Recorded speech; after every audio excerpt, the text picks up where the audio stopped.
So yeah, in this video, I'm just gonna kind of be spitballing here. Sorry in advance for my stuffy nose. I'm back at home. I'm allergic to cats. My parents have cats. It's just nature of the beast is how it goes. But anyway, jumping into it, I just saw Wicked tonight. It was pretty good. Overall, great movie. I think it's definitely worth seeing at some point. Production value was there.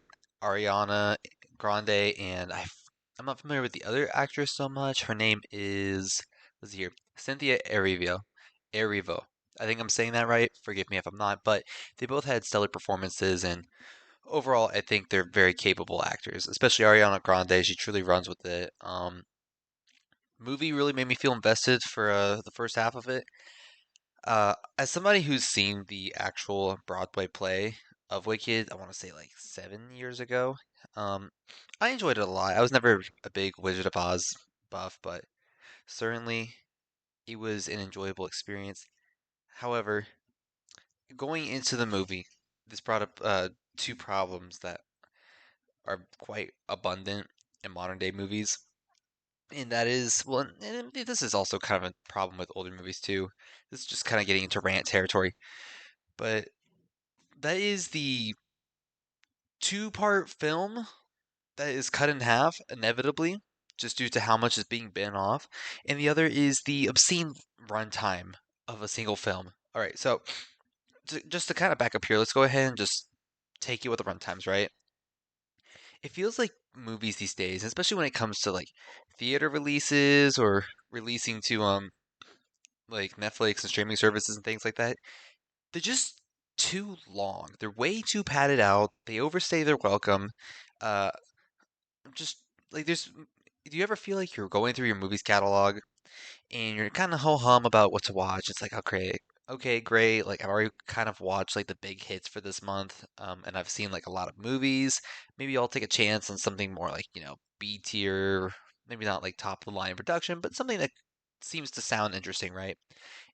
Just to have it boot up and have it be like a 2 hour, 28-minute movie that's just absolutely padded out with like poor plot pacing, absolutely like uninvesting storylines. Like I'm having trouble naming a couple off the top of my head, but that's because it feels so abundant. Like there's really no substance to a lot of these movies.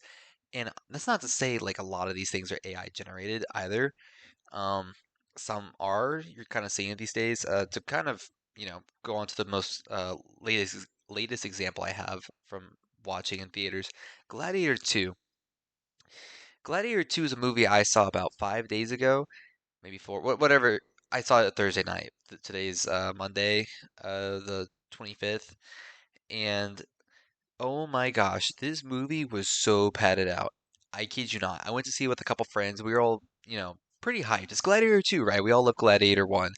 Um, it felt very AI written.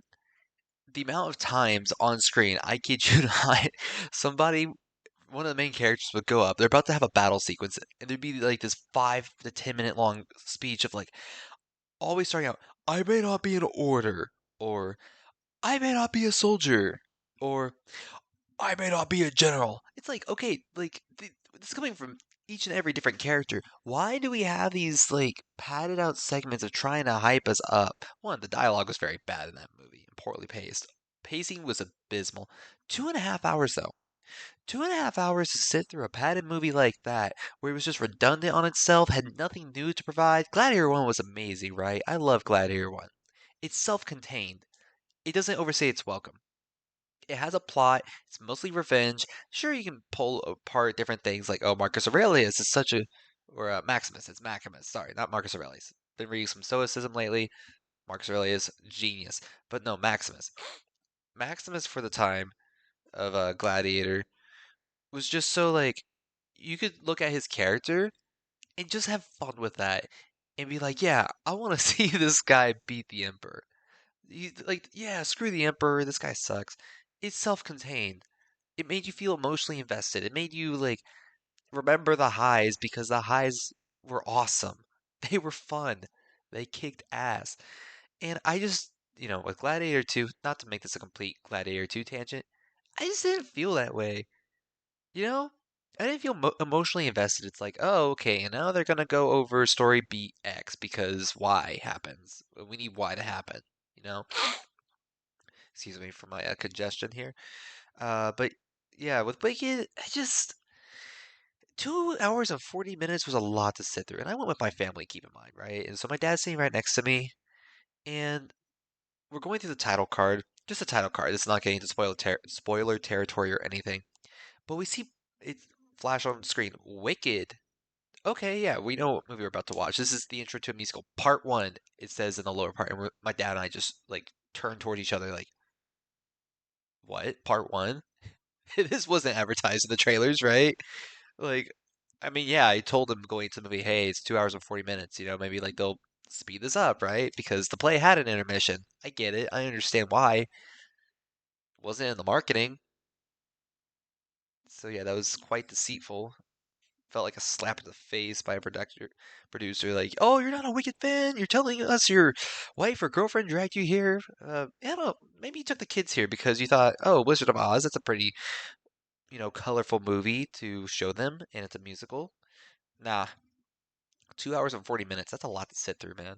And that's not to dog on like all run times, right? Because like to go over some of like the good movies I have here, just off the top of my head, right? Like you've got, I mean, Born Identity. Like we're looking at 1 hour, 59-minute movie. Okay, 2 hours. I feel like 2 hours is palatable. What's your movie going for? Does it pace well, right?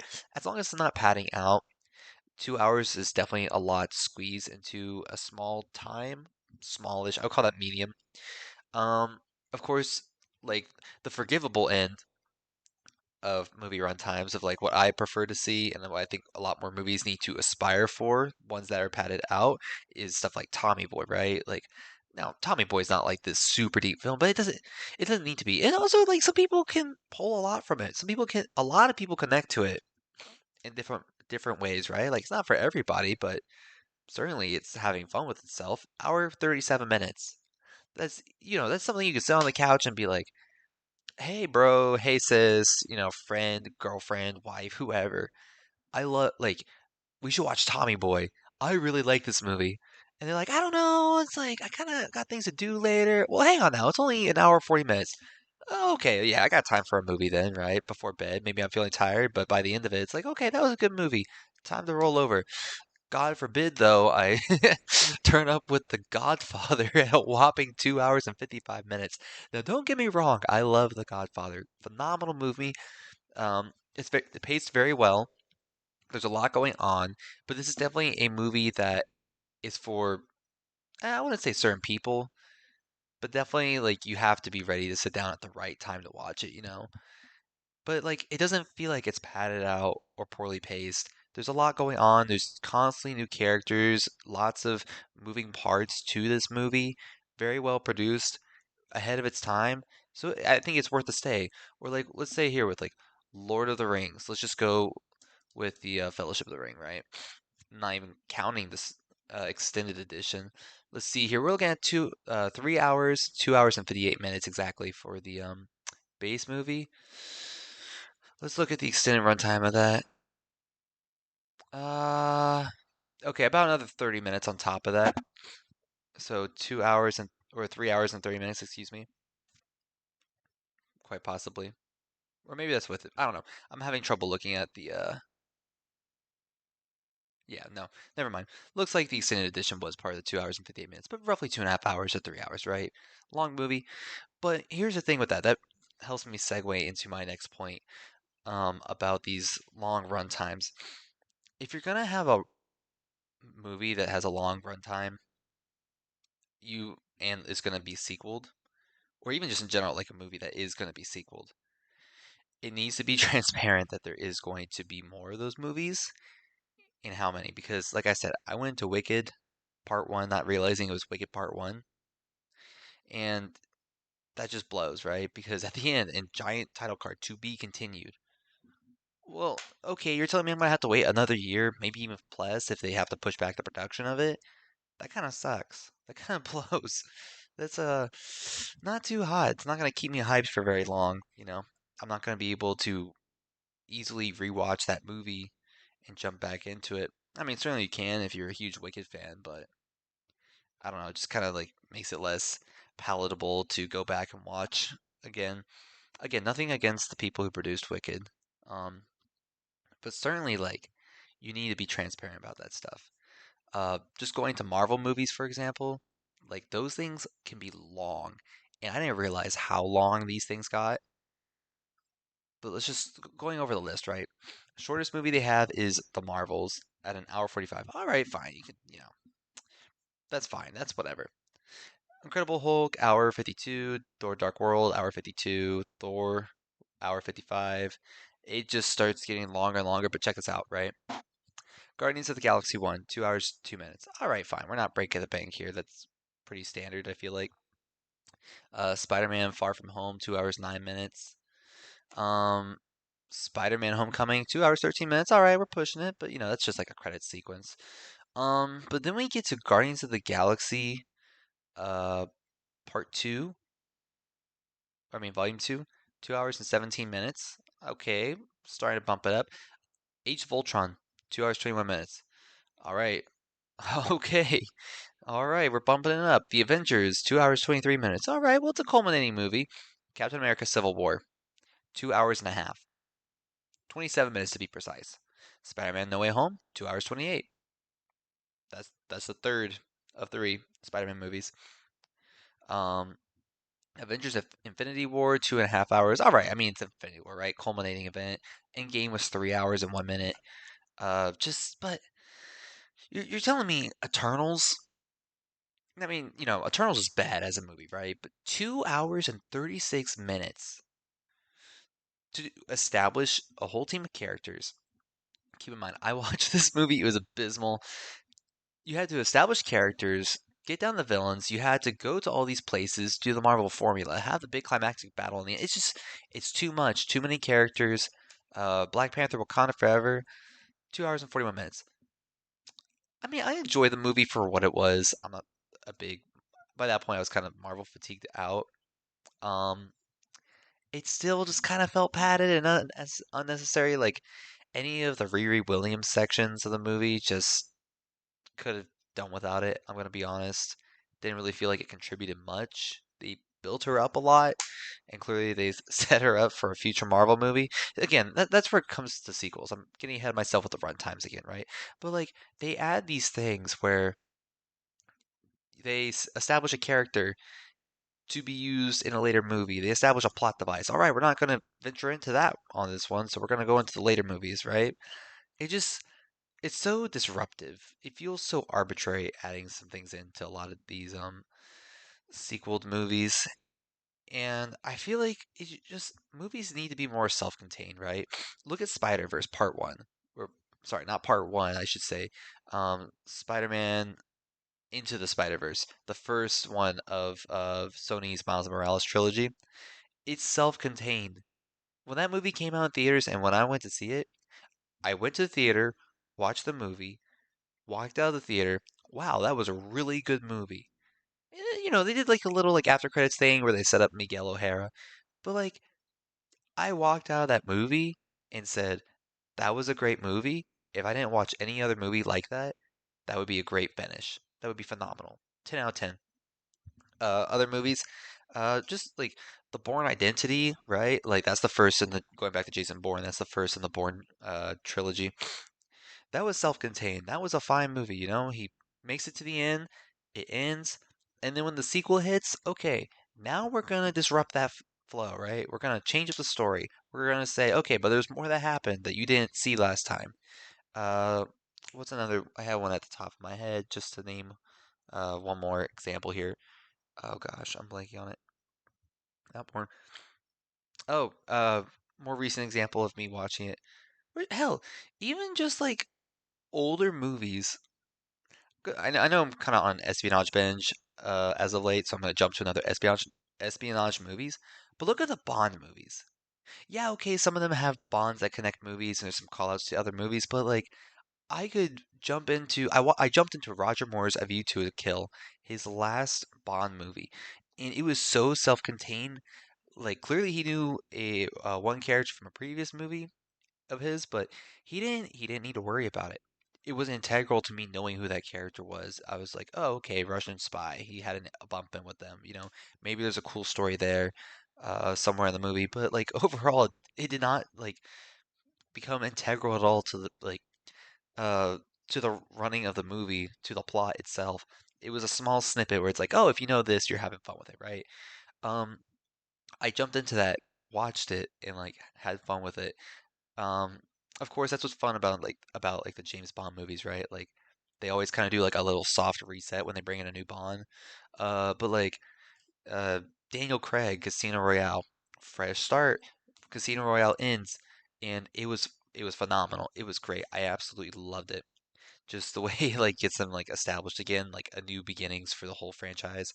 Um, and my first Bond film that I saw in theaters was Skyfall. That movie actually made me think that was the last Daniel Craig Bond film.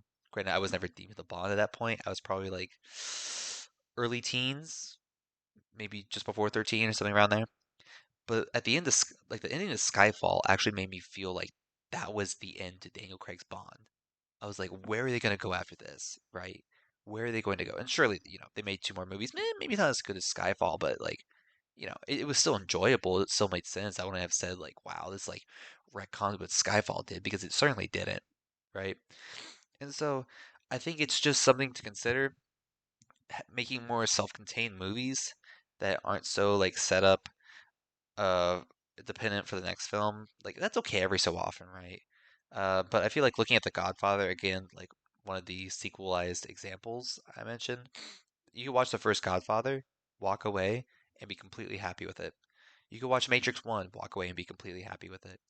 You could watch well, maybe not Lord of the Rings, but I mean going into that one, it's like, okay, they're literally going one for one with the book. So to be expected, right? It's very transparent about that. But that's the thing, you need to be transparent about those things. Because Lord of the Rings going, if Lord of the Rings just went in with like Lord of the Rings, but it was just Fellowship, but they didn't market it as just Fellowship, like that would have been awful. That would have been like such a slap in the face. That would have been terrible. Um, Star Wars, right? The original Star Wars was just Star Wars, but then it was like A New Hope. Okay, Empire Strikes Back, Return of the Jedi, and it would start going on the numbers. And then, Episode One rolls around. Okay, Phantom Menace, Attack of the Clones, or Revenge of the Sith. Like you start like making titles for these movies. It's like okay, we understand that there's going to be more to this, so become more transparent. I don't know if like with what Wicked did was trying to be like, oh, well, we want to keep the hype alive and market. So we're not going to say it's part one because we want to draw people to the theater. Because if you slap a, like part one on something, then it's like, oh, okay. I might just wait till it comes to streaming services, watch it then, right before part two releases, right? I don't know. I'm not into the whole marketing thing, but yeah, that's just me kind of spitballing. Wicked was still great. I'd still recommend seeing it. Gladiator 2, not so much. Maybe like 2.5 out of 5-star movie. Um, those are the movies I've seen in theaters recently. Alien Romulus was actually only 2 hours. That was pretty self-contained, paced well, good dialogue. I recommend seeing that movie. As of lately, just from what I've seen in theaters. Uh, one last thing theaters need to fix on, right? We have these 2 hours and like 40-minute, 3-hour run times. Your showings at like my showing was at 7:30 tonight. Movie didn't start till I want to say, yeah, 8 o'clock on the dot. We had a half hour of like Pepsi and Coke and soda advertisements just getting crammed down our throat as we're waiting to start the film. I don't know, man. Like, do we really need that long? Like, let's just go with like the upcoming movie previews. Maybe have like a word from like a Coca-Cola sponsor here and there. Like, it should be no longer than like what you have to watch. Like, if you were to insert a DVD and do Disney Fast Play, right? Like, come on. No one's got time for that. We paid to be here. I already paid like $20 for my ticket. It's just 15 for my popcorn. I snuck in my Coke tonight. Thank God. I wasn't about that. But yeah, this is just my thoughts. Let me know what you think. Just kind of spitballing. Don't expect many people to see this video, but hope you enjoyed it. And yeah, I want to keep this discussion going at a future date. Take care, y'all.